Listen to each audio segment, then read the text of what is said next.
ಮಂಜುನಾಥ್ ದಿನ್ನೂರು ದೇವನಹಳ್ಳಿ ವರದಿಗಾರ. ನಾನು ಇವತ್ತು ನಿಮ್ಮೂರ ಸುದ್ದಿಯನ್ನ ಪ್ರಮುಖವಾಗಿ ಏನು ರಾಷ್ಟ್ರೀಯ ದೇವನಹಳ್ಳಿ ಹೊರವಲಯದಲ್ಲಿ ಬರುವಂತಹ ರಾಷ್ಟ್ರೀಯ ಹೆದ್ದಾರಿಯಲ್ಲಿ ವೆಹಿಕಲ್ಗಳು ಸುಮಾರು 4-5 ಕಿಲೋಮೀಟರ್ ಸುತ್ತಿ ಹಾಕೊಂಡು ಬರಬೇಕಾದಂತ ಪರಿಸ್ಥಿತಿಯಿಂದ ಈಗ ಏಕಮುಖವಾಗಿ ಸಂಚಾರ ಮಾಡಬೇಕಾದಂತ ಪರಿಸ್ಥಿತಿ ಎದುರಾಗಿದೆ. ದೃಶ್ಯಗಳಲ್ಲಿ ಕೂಡ ಗಮನಿಸಬಹುದು. ಈ ಒಂದು ರಸ್ತೆ ಏನಿದೆ, ದೊಡ್ಡ ಸಣ್ಣ ರಸ್ತೆ, ಏನು ದೇವನಹಳ್ಳಿ ಮತ್ತೆ ಬೆಂಗಳೂರಿಗೆ ಹೋಗುವಂತಹ ದೊಡ್ಡ ಸಣ್ಣ ಮತ್ತೆ ಚಿಕ್ಕ ಸಣ್ಣ ಆ ಒಂದು ರಸ್ತೆಯಲ್ಲಿ ಬರುವಂತಹ ಆ ಒಂದು ಏನು ಆ ರಸ್ತೆಯಲ್ಲಿ ಸುಮಾರು ಅರ್ಧ ಕಿಲೋಮೀಟರ್ ದೂರದಲ್ಲಿ ಈ ಒಂದು ರಸ್ತೆ ಇದೆ. ಈ ರಸ್ತೆಯಿಂದ ಕೂಡ ಪ್ರಮುಖವಾಗಿ ಸುಮಾರು 50ಕ್ಕೂ ಹೆಚ್ಚು ಹಳ್ಳಿಗಳಿಗೆ ಸಂಪರ್ಕ ಕಲ್ಪಿಸುವಂತಹ ಒಂದು IVC ರಸ್ತೆಗೆ ಕನೆಕ್ಟಿವಿಟಿ ಆಗ್ಬೇಕು. ಆದ್ರೆ ದೇವನಹಳ್ಳಿಯಿಂದ ಬಂದಂತಹ ಗಾಡಿಗಳು ಸುಮಾರು 3-4 ಕಿಲೋಮೀಟರ್ ವರ್ಗು ಇದೇ ಒಂದು ರಸ್ತೆಯಲ್ಲಿ ಹೋಗಿ ಸುತ್ತಾಕೊಂಡು ಬರಬೇಕು.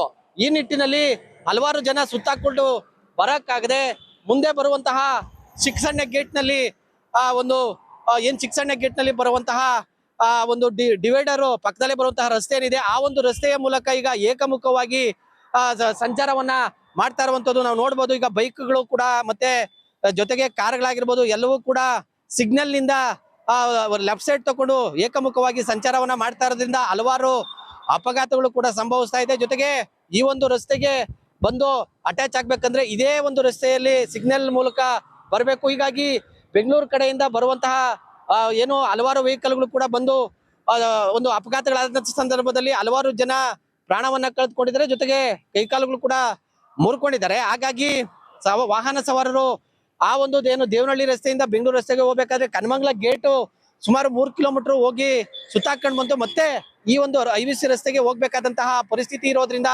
ಪ್ರತಿನಿತ್ಯ ಕೂಡ ಸಿಗ್ನಲ್ ನಿಂದ ವಾಹನ ಸವಾರರು ಪೊಲೀಸರ ಕಣ್ತಪ್ಪಿಸಿ ಬರ್ತಾ ಇರುವಂತದ್ದು ಕೂಡ ನೀವು ನೋಡಬಹುದು. ಪೊಲೀಸರ ಕಣ್ತಪ್ಪಿಸಿ ಬೈಕ್ಗಳು ಮತ್ತೆ ಕಾರುಗಳು ಬರ್ತಾ ಇದಾವೆ, ಏಕಮುಖವಾಗಿ ಅಪಘಾತಗಳು ಸಂಭವಿಸ್ತಾ ಇದೆ. ಜೊತೆಗೆ ಈ ಭಾಗದಲ್ಲಿ ನೋಡಬಹುದು, ಇಲ್ಲಿ ಆ ಒಂದು ಸಿಗ್ನಲ್ ಅನ್ನ ಇಲ್ಲಿ ಓಪನ್ ಮಾಡಿಸಿ ರಸ್ತೆಯನ್ನ ಓಪನ್ ಮಾಡಿಸಿ ಸಿಗ್ನಲ್ ಅನ್ನ ಮಾಡಿದ್ದೆ ಆದ್ರೆ ಈ ಭಾಗದಲ್ಲಿ ಹಲವಾರು ಜನ ಆರಾಮಾಗಿ ಸಂಚಾರ ಮಾಡಬಹುದು. ಈಗ ಕೆಲವರು ಬೈಕ್ ಸವಾರರು ಇದ್ದಾರೆ. ಸರ್, ಈಗ ಈ ಒಂದು IVC ರಸ್ತೆಗೆ ಹೋಗ್ಬೇಕಾದ್ರೆ ನೀವು ಎಷ್ಟು ಕಿಲೋಮೀಟರ್ ಸುತ್ತಾಕೊಂಡು ಬರ್ಬೇಕು ಸರ್? 4 ಕಿಲೋಮೀಟರ್ ಸುತ್ತಾಕೊಂಡ್ ಬರ್ಬೇಕು ಸರ್. ಯಾವಾಗೂ ಸಮಸ್ಯೆನೇ ಆಗ್ತಾ ಇದೆ? ಯಾವಾಗ ಸಮಸ್ಯೆನೆ ಸರ್. ಇಲ್ಲಿ ಯಾವ ಮಾಡಿದ್ರೆ ಎಲ್ಲ ಆಕ್ಸಿಡೆಂಟ್ಗಳು ಇದು ಜಾಸ್ತಿ. ಇಲ್ಲಿ ತುಂಬಾ ಅನಾನುಕೂಲ. ಏನಾದ್ರು ಓಪನ್ ಮಾಡ್ಬೇಕು ಅಂತ ಹೇಳ್ತೀರಾ ಸರ್? ಇಲ್ಲಿ ಓಪನ್ ಆದ್ರೆ ನಮ್ಗೆ ತುಂಬಾ ಅನುಕೂಲ ಸರ್. ನಮ್ಗೆ ದಿನ 8 ಕಿಲೋಮೀಟರ್ ಉಳಿತಾಯ ಆಗುತ್ತೆ. ಇದು ಏನು ವಾಹನ ಸವಾರರು ಹೇಳುವಂತ ಮಾತು, ಸುಮಾರು 3-4 ಕಿಲೋಮೀಟರ್ ಸುತ್ತಾಕೊಂಡು ಬರ್ಬೇಕು. ಹಾಗಾಗಿ ಏಕಮುಖವಾಗಿ ಬಂದಂತ ಸಂದರ್ಭದಲ್ಲಿ ಅಪಘಾತಗಳಾಗ್ತಾ ಇದೆ. ಹಾಗಾಗಿ ಈ ನಿಟ್ಟಿನಲ್ಲಿ ಆದಷ್ಟು ಬೇಗ ಇಲ್ಲಿ ಹೆದ್ದಾರಿಯ ರಸ್ತೆಯನ್ನ ಓಪನ್ ಮಾಡಿದ್ರೆ ನಾವು IVC ರಸ್ತೆಗೆ ಸಂಪರ್ಕ ಮಾಡೋದಕ್ಕೆ ಅನುಕೂಲ ಆಗುತ್ತೆ ಅನ್ನುವಂತಹ ಮಾತನ್ನ ಹೇಳ್ತಾ ಇರುವಂತದ್ದು. ಇದಿಷ್ಟು ಇಲ್ಲಿನ ನಿಮ್ಮೂರ ಸುದ್ದಿ. ಮುಂದಿನ ಸುದ್ದಿಯನ್ನ ನನ್ನ ಮತ್ತೊಬ್ಬ ಜಿಲ್ಲೆಯಿಂದ ಮತ್ತೊಬ್ಬ ಸಹೋದ್ಯೋಗಿ ಕೊಡ್ತಾರೆ. ಮಂಜುನಾಥ್ ದಿನ್ನೂರು ದೇವನಹಳ್ಳಿ ವರದಿಗಾರ. ನಾನು ಇವತ್ತು ನಿಮ್ಮೂರ ಸುದ್ದಿಯನ್ನ ಪ್ರಮುಖವಾಗಿ ಏನು ರಾಷ್ಟ್ರೀಯ ದೇವನಹಳ್ಳಿ ಹೊರವಲಯದಲ್ಲಿ ಬರುವಂತಹ ರಾಷ್ಟ್ರೀಯ ಹೆದ್ದಾರಿಯಲ್ಲಿ ವೆಹಿಕಲ್ಗಳು ಸುಮಾರು 4-5 ಕಿಲೋಮೀಟರ್ ಸುತ್ತಿ ಹಾಕೊಂಡು ಬರಬೇಕಾದಂತ ಪರಿಸ್ಥಿತಿಯಿಂದ ಈಗ ಏಕಮುಖವಾಗಿ ಸಂಚಾರ ಮಾಡಬೇಕಾದಂತ ಪರಿಸ್ಥಿತಿ ಎದುರಾಗಿದೆ. ದೃಶ್ಯಗಳಲ್ಲಿ ಕೂಡ ಗಮನಿಸಬಹುದು. ಈ ಒಂದು ರಸ್ತೆ ಏನಿದೆ, ದೊಡ್ಡ ಸಣ್ಣ ರಸ್ತೆ, ಏನು ದೇವನಹಳ್ಳಿ ಮತ್ತೆ ಬೆಂಗಳೂರಿಗೆ ಹೋಗುವಂತಹ ದೊಡ್ಡ ಸಣ್ಣ ಮತ್ತೆ ಚಿಕ್ಕ ಸಣ್ಣ ಆ ಒಂದು ರಸ್ತೆಯಲ್ಲಿ ಬರುವಂತಹ ಆ ಒಂದು ಏನು ಆ ರಸ್ತೆಯಲ್ಲಿ ಸುಮಾರು ಅರ್ಧ ಕಿಲೋಮೀಟರ್ ದೂರದಲ್ಲಿ ಈ ಒಂದು ರಸ್ತೆ ಇದೆ. ಈ ರಸ್ತೆಯಿಂದ ಕೂಡ ಪ್ರಮುಖವಾಗಿ ಸುಮಾರು 50ಕ್ಕೂ ಹೆಚ್ಚು ಹಳ್ಳಿಗಳಿಗೆ ಸಂಪರ್ಕ ಕಲ್ಪಿಸುವಂತಹ ಒಂದು IVC ರಸ್ತೆಗೆ ಕನೆಕ್ಟಿವಿಟಿ ಆಗ್ಬೇಕು. ಆದ್ರೆ ದೇವನಹಳ್ಳಿಯಿಂದ ಬಂದಂತಹ ಗಾಡಿಗಳು ಸುಮಾರು 3-4 ಕಿಲೋಮೀಟರ್ ವರ್ಗು ಇದೇ ಒಂದು ರಸ್ತೆಯಲ್ಲಿ ಹೋಗಿ ಸುತ್ತಾಕೊಂಡು ಬರಬೇಕು.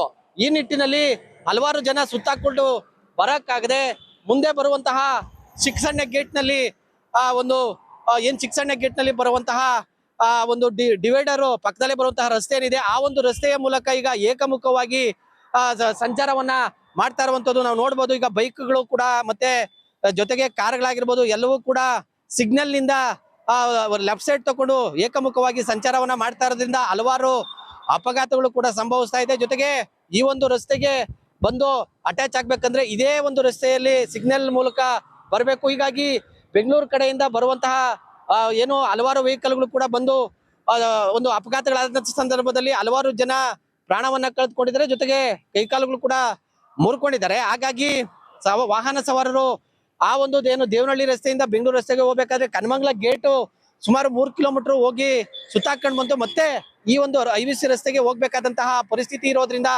ಪ್ರತಿನಿತ್ಯ ಕೂಡ ಸಿಗ್ನಲ್ ನಿಂದ ವಾಹನ ಸವಾರರು ಪೊಲೀಸರ ಕಣ್ತಪ್ಪಿಸಿ ಬರ್ತಾ ಇರುವಂತದ್ದು ಕೂಡ ನೀವು ನೋಡಬಹುದು. ಪೊಲೀಸರ ಕಣ್ತಪ್ಪಿಸಿ ಬೈಕ್ಗಳು ಮತ್ತೆ ಕಾರುಗಳು ಬರ್ತಾ ಇದಾವೆ, ಏಕಮುಖವಾಗಿ ಅಪಘಾತಗಳು ಸಂಭವಿಸ್ತಾ ಇದೆ. ಜೊತೆಗೆ ಈ ಭಾಗದಲ್ಲಿ ನೋಡ್ಬೋದು ಇಲ್ಲಿ ಆ ಒಂದು ಸಿಗ್ನಲ್ ಅನ್ನ ಆ ಒಂದು ಇಲ್ಲಿ ಓಪನ್ ಮಾಡಿಸಿ ರಸ್ತೆಯನ್ನ ಓಪನ್ ಮಾಡಿಸಿ ಸಿಗ್ನಲ್ ಅನ್ನ ಮಾಡಿದ್ದೆ ಆದ್ರೆ ಈ ಭಾಗದಲ್ಲಿ ಹಲವಾರು ಜನ ಆರಾಮಾಗಿ ಸಂಚಾರ ಮಾಡಬಹುದು. ಈಗ ಕೆಲವರು ಬೈಕ್ ಸವಾರರು ಇದ್ದಾರೆ ಸರ್. ಈಗ ಈ ಒಂದು IVC ರಸ್ತೆಗೆ ಹೋಗ್ಬೇಕಾದ್ರೆ ನೀವು ಎಷ್ಟು ಕಿಲೋಮೀಟರ್ ಸುತ್ತಾಕೊಂಡು ಬರ್ಬೇಕು ಸರ್? 4 kilometre ಸುತ್ಕೊಂಬರ್ಬೇಕು sir. ಯಾವಾಗೂ ಸಮಸ್ಯೆನೆ ಆಗ್ತಾ ಇದೆ. ಯಾವಾಗ ಸಮಸ್ಯೆನೆ ಸರ್ ಇಲ್ಲಿ. ಯಾವ ಮಾಡಿದ್ರೆ ಎಲ್ಲ ಆಕ್ಸಿಡೆಂಟ್ಗಳು ಇದು ಜಾಸ್ತಿ ಇಲ್ಲಿ. ತುಂಬಾ ಅನಾನುಕೂಲ. ಇಲ್ಲಿ ಏನಾದ್ರು ಓಪನ್ ಮಾಡ್ಬೇಕು ಅಂತ ಹೇಳ್ತೀರಾ ಸರ್? ಇಲ್ಲಿ ಓಪನ್ ಆದ್ರೆ ನಮ್ಗೆ ತುಂಬಾ ಅನುಕೂಲ ಸರ್. ನಮ್ಗೆ ದಿನ 8 ಕಿಲೋಮೀಟರ್ ಉಳಿತಾಯ ಆಗುತ್ತೆ.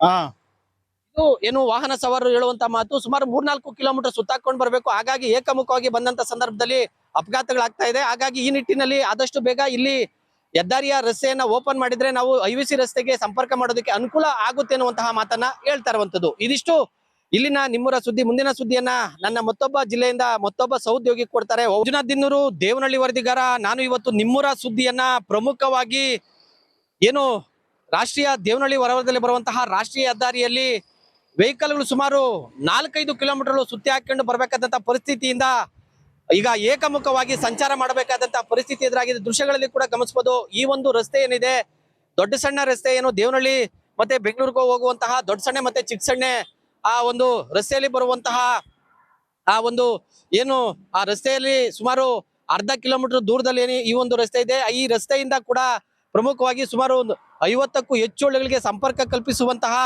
ಆ ಒಂದು IVC ರಸ್ತೆಗೆ ಕನೆಕ್ಟಿವಿಟಿ ಆಗ್ಬೇಕು. ಆದ್ರೆ ಆ ದೇವನಹಳ್ಳಿಯಿಂದ ಬಂದಂತಹ ಗಾಡಿಗಳು ಸುಮಾರು 3-4 ಕಿಲೋಮೀಟರ್ ವರ್ಗುನು ಇದೇ ಒಂದು ರಸ್ತೆಯಲ್ಲಿ ಹೋಗಿ ಸುತ್ತಾಕೊಂಡು ಬರ್ಬೇಕು.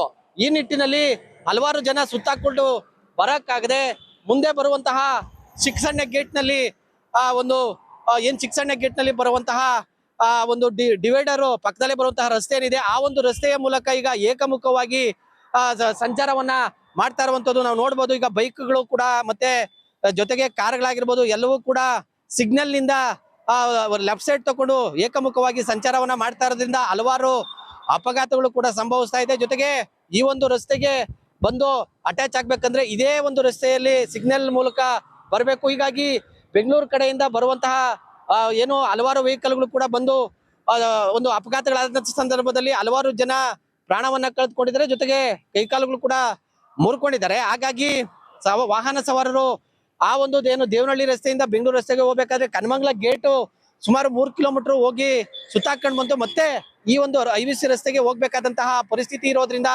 ಪ್ರತಿನಿತ್ಯ ಕೂಡ ಸಿಗ್ನಲ್ ನಿಂದ ವಾಹನ ಸವಾರರು ಪೊಲೀಸರ ಕಣ್ತಪ್ಪಿಸಿ ಬರ್ತಾ ಇರುವಂತದ್ದು ಕೂಡ ನೀವು ನೋಡಬಹುದು. ಪೊಲೀಸರ ಕಣ್ತಪ್ಪಿಸಿ ಬೈಕ್ಗಳು ಮತ್ತೆ ಕಾರುಗಳು ಬರ್ತಾ ಇದಾವೆ. ಏಕಮುಖವಾಗಿ ಅಪಘಾತಗಳು ಸಂಭವಿಸ್ತಾ ಇದೆ. ಜೊತೆಗೆ ಈ ಭಾಗದಲ್ಲಿ ನೋಡಬಹುದು ಇಲ್ಲಿ ಆ ಒಂದು ಸಿಗ್ನಲ್ ಅನ್ನ ಆ ಒಂದು ಇಲ್ಲಿ ಓಪನ್ ಮಾಡಿಸಿ ರಸ್ತೆಯನ್ನ ಓಪನ್ ಮಾಡಿಸಿ ಸಿಗ್ನಲ್ ಅನ್ನ ಮಾಡಿದ್ದೆ ಆದ್ರೆ ಈ ಭಾಗದಲ್ಲಿ ಹಲವಾರು ಜನ ಆರಾಮಾಗಿ ಸಂಚಾರ ಮಾಡಬಹುದು. ಈಗ ಕೆಲವರು ಬೈಕ್ ಸವಾರರು ಇದ್ದಾರೆ ಸರ್. ಈಗ ಈ ಒಂದು IVC ರಸ್ತೆಗೆ ಹೋಗ್ಬೇಕಾದ್ರೆ ನೀವು ಎಷ್ಟು ಕಿಲೋಮೀಟರ್ ಸುತ್ತಾಕೊಂಡು ಬರ್ಬೇಕು ಸರ್? 4 kilometre ಸುತ್ಕೊಂಬರ್ಬೇಕು sir. ಯಾವಾಗೂ ಸಮಸ್ಯೆನೆ ಆಗ್ತಾ ಇದೆ. ಯಾವಾಗ ಸಮಸ್ಯೆನೆ ಸರ್ ಇಲ್ಲಿ. ಯಾವ ಮಾಡಿದ್ರೆ ಎಲ್ಲ ಆಕ್ಸಿಡೆಂಟ್ಗಳು ಇದು ಜಾಸ್ತಿ ಇಲ್ಲಿ. ತುಂಬಾ ಅನಾನುಕೂಲ. ಇಲ್ಲಿ ಏನಾದ್ರು ಓಪನ್ ಮಾಡ್ಬೇಕು ಅಂತ ಹೇಳ್ತೀರಾ ಸರ್? ಇಲ್ಲಿ ಓಪನ್ ಆದ್ರೆ ನಮ್ಗೆ ತುಂಬಾ ಅನುಕೂಲ ಸರ್. ನಮ್ಗೆ ದಿನ 8 ಕಿಲೋಮೀಟರ್ ಉಳಿತಾಯ ಆಗುತ್ತೆ. ಹಾ, ಇದು ಏನು ವಾಹನ ಸವಾರರು ಹೇಳುವಂತ ಮಾತು. ಸುಮಾರು 3-4 ಕಿಲೋಮೀಟರ್ ಸುತ್ತಾಕೊಂಡು ಬರ್ಬೇಕು. ಹಾಗಾಗಿ ಏಕಮುಖವಾಗಿ ಬಂದಂತ ಸಂದರ್ಭದಲ್ಲಿ ಅಪಘಾತಗಳಾಗ್ತಾ ಇದೆ. ಹಾಗಾಗಿ ಈ ನಿಟ್ಟಿನಲ್ಲಿ ಆದಷ್ಟು ಬೇಗ ಇಲ್ಲಿ ಹೆದ್ದಾರಿಯ ರಸ್ತೆಯನ್ನ ಓಪನ್ ಮಾಡಿದ್ರೆ ನಾವು IVC ರಸ್ತೆಗೆ ಸಂಪರ್ಕ ಮಾಡೋದಕ್ಕೆ ಅನುಕೂಲ ಆಗುತ್ತೆ ಅನ್ನುವಂತಹ ಮಾತನ್ನ ಹೇಳ್ತಾ ಇರುವಂತದ್ದು. ಇದಿಷ್ಟು ಇಲ್ಲಿನ ನಿಮ್ಮೂರ ಸುದ್ದಿ. ಮುಂದಿನ ಸುದ್ದಿಯನ್ನ ನನ್ನ ಮತ್ತೊಬ್ಬ ಜಿಲ್ಲೆಯಿಂದ ಮತ್ತೊಬ್ಬ ಸಹೋದ್ಯೋಗಿ ಕೊಡ್ತಾರೆ.